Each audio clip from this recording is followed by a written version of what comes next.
حضور گزشتہ پروگرام میں حضرت سلیمان علیہ السلام کے بعض واقعات کا ذکر فرمایا تھا.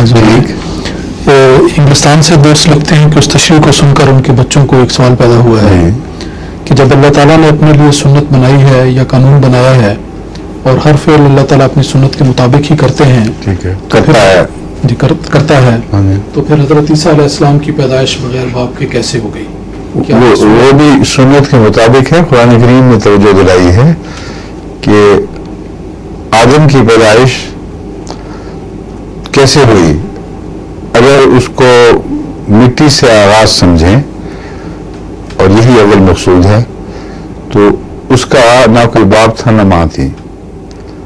یعنی پہلا جو پیدا ہوا ہے ذرہ, اس میں زندگی کا پہلا ذرہ اس کے ماں باپ نہیں تھے اور زندگی ہی موجود نہیں تھی اس سے پہلے.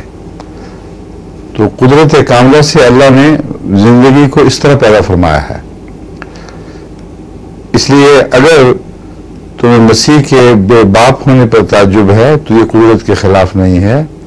اللہ تعالیٰ کی قدرت ثابت کرتی ہے کہ آدم کی طرح یہ تخلیق بھی طبیعی ہے, اور اگر بیٹا کہلانے کا حق ہے تو پھر آدم کو ہے.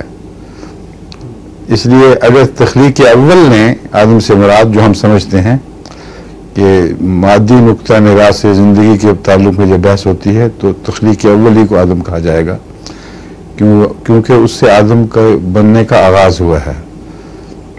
اور تخلیق ثانی خلق آخر لیں جس میں ایک نبی آدم پیدا ہوا تھا, تو اس زمن میں ان پہ اہل کتاب وغیرہ پر ایک الزامی جواب ہے, کیونکہ وہ سمجھتے تھے کہ آدم کا نہ باپ تھا نہ ماں تھی, اسے اسی وقت خدا نے مٹی سے گھڑ کر بنایا.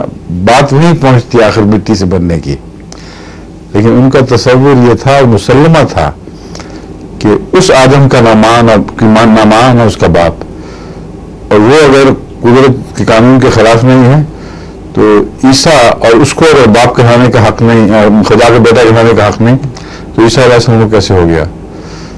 تو کوئی ایک بات بھی قرآن کریم میں سنت اللہ کے خلاف ثابت نہیں. یعنی جو سنت اللہ ہے اس کے اندر کوئی تضاد نہیں